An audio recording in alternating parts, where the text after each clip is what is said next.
Welcome back to QSTV. On this channel, we bring Africa's lost empires and history to life, like cinema, not textbooks. These stories were erased. This channel exists to restore them. Relax and enjoy. Imagine a man, a warrior chief from West Africa, who didn't just survive the terrors of the Atlantic slave trade, he conquered it. Picture a figure so massive, so powerful, that his name struck fear into the hearts of merchants and kings alike. This is not the legend of Blackbeard. It's the legendary tale of his lieutenant, Black Caesar, a man who escaped chains to become the pirate king of the Florida Keys. Today, we're peeling back the layers of myth and history to tell the story of one of the most remarkable and often overlooked figures of the golden age of piracy. This is the real story of Black Caesar. From the plains of West Africa to the gallows of Virginia, we'll explore his epic journey. How did a chieftain end up a pirate? How did he survive a shipwreck that claimed hundreds of lives? And did he really join forces with the notorious Blackbeard? The answers, like the treasures he buried, are shrouded in history and folklore. But one thing is for sure, once you meet Black Caesar, you'll never look at the Caribbean the same way again. Get ready to dive into a tale of betrayal, survival, and unparalleled power on the high seas. This is the incredible true story of Black Caesar. The year is the early 1700s. In West Africa, a man of legendary stature is known far and wide. He isn't called Black Caesar, not yet. This is a powerful chieftain, a leader of his people, respected for his immense strength and his cunning mind. He's dodged slave traders for years, protecting his home, his family, and his freedom. But cunning, you see, cuts both ways. In 1718, a ship anchored off his coast. Its captain was unlike any slave trader the chieftain had seen. He was charming. He brought gifts. He spoke of incredible treasures from lands across the great water. And he had a small, shimmering object, unlike anything the chieftain had ever imagined, a pocket watch. The captain told the chieftain that he could show him more treasures, more wonders.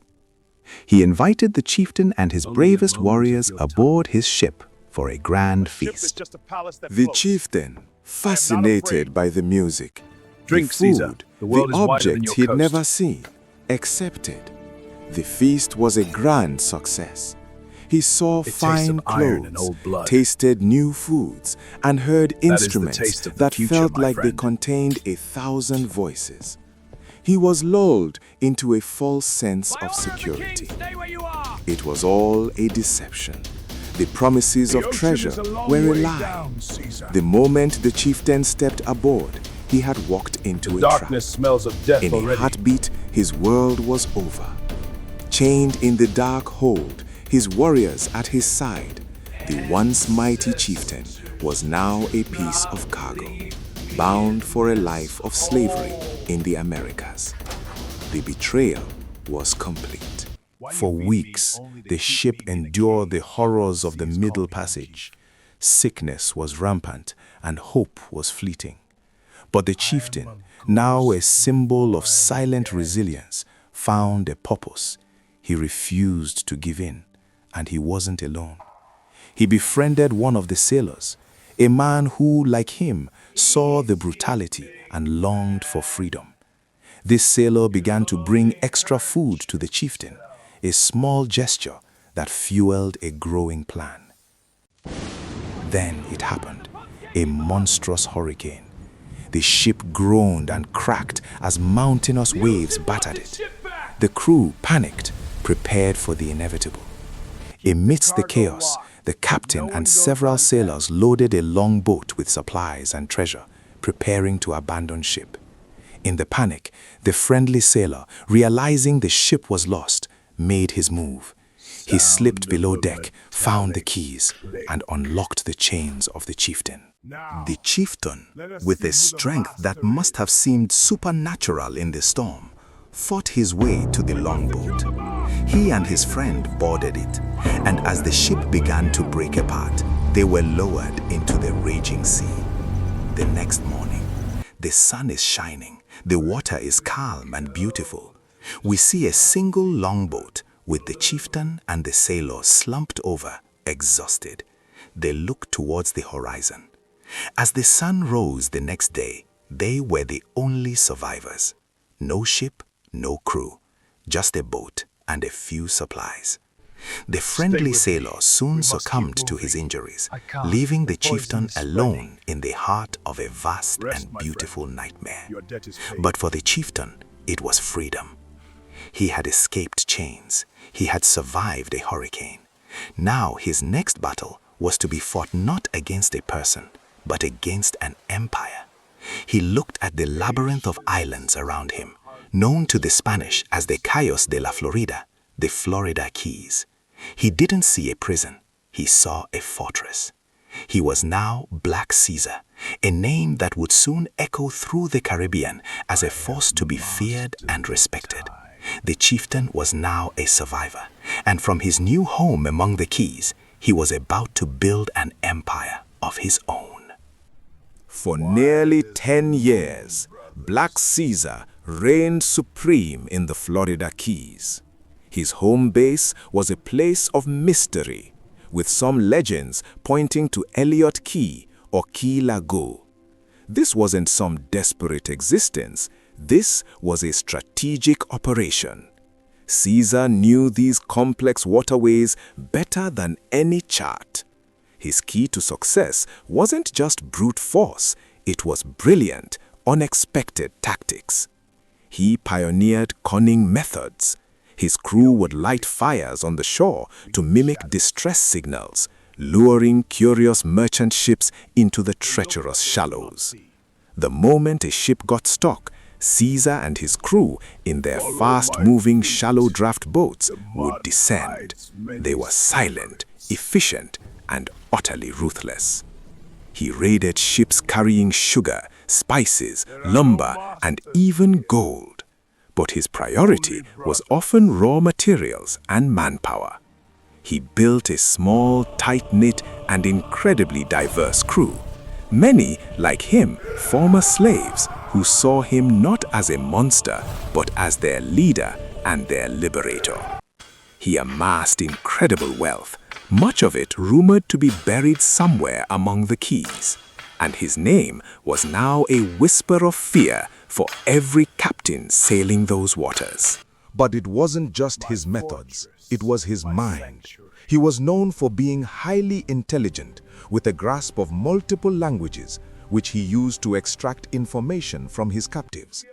The story goes that he had a complex network of informers, making him one step ahead of the British and Spanish patrols.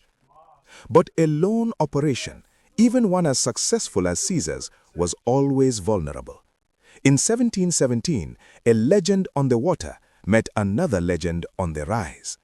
Edward Teach, the man who would be known as Blackbeard, was building his own terrifying fleet.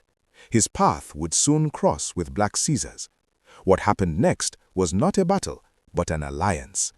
Blackbeard recognized Caesar's unique knowledge of the Florida Keys and his undeniable skill.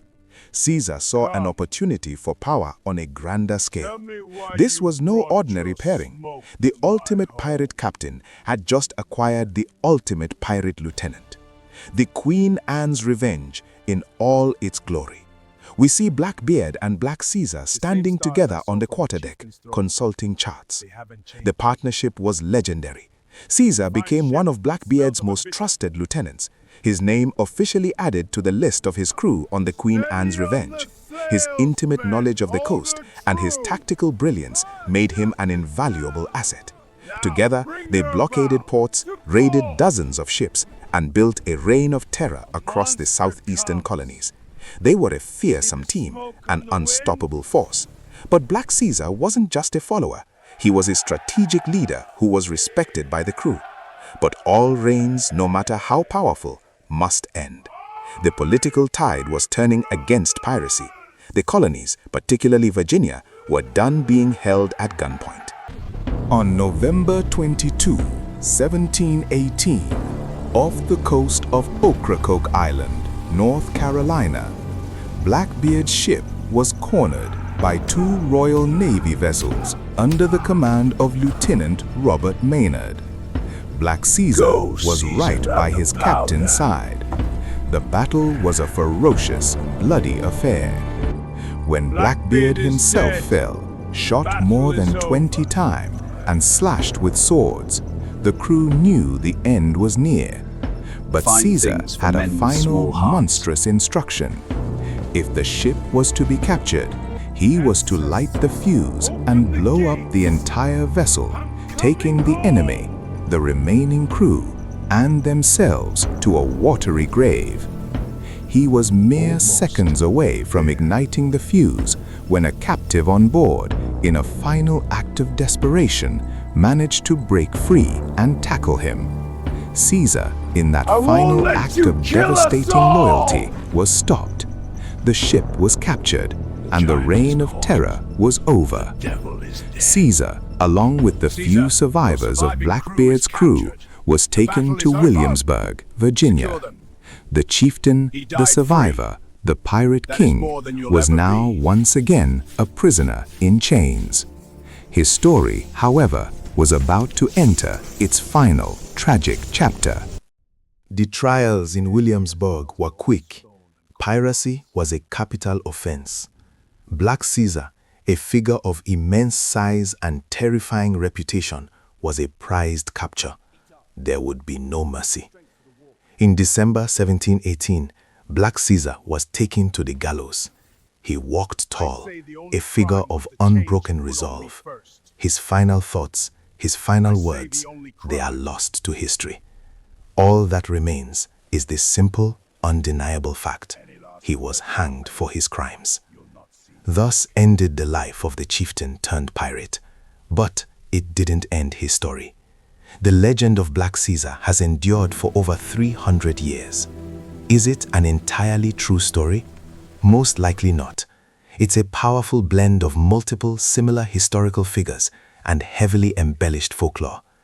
He represents a complex history, the brutal exploitation of the slave trade, and a remarkable, and sometimes equally brutal, spirit of resistance.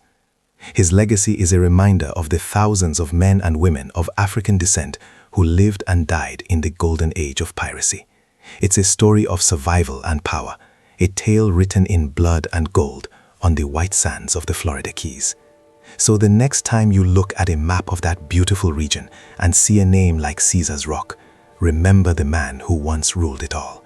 Remember the warrior, the chieftain, the survivor, the legend of Black Caesar.